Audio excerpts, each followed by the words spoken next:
So ayan, continuation tayo. So kita nyo na binaklas talaga namin dito sa ilalim.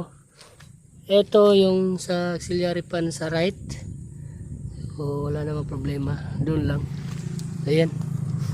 Para mas malinaw natin yung wire. So papakita namin sa inyo yung wire. Gikan mula sa taas hanggang sa baba. So ito yun, oh. Huwag kayo magkumpiyansa nito.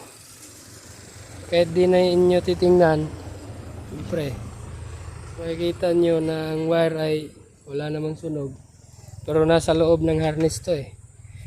Dito yan, oh. Ayan.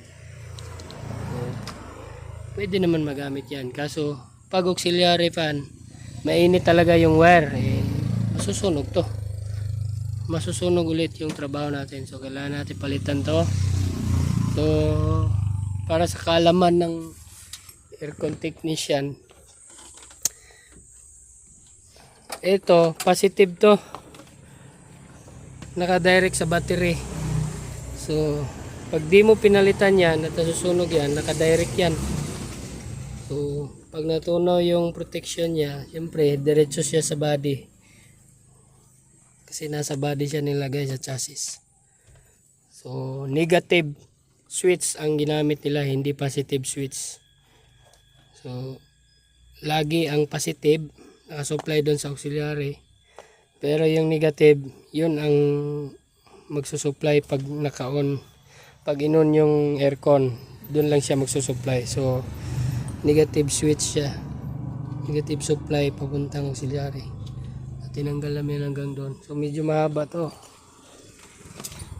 Son, i-sample na natin, Son.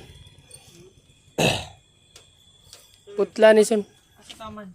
Antod sa pinaka, yun. Antod diri. Kung may mo, ato ng putla pa na dia. Ayan, sunog talaga, boy. Wala lain. Agdiri. Wala may niya mo. Karirangan pa dong sa ano. Sa auxiliary nga usa, wala. Nagtapo ra ba ni sila dito? Wala pod. So wala naman.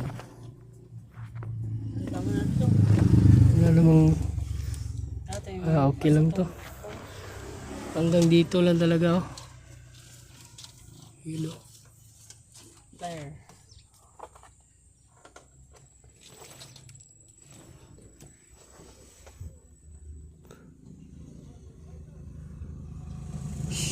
Buti na lang nakita ko.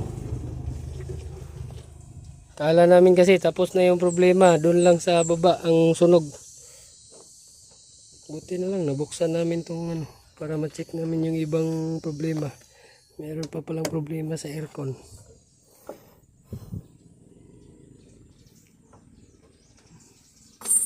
Cutter na eh.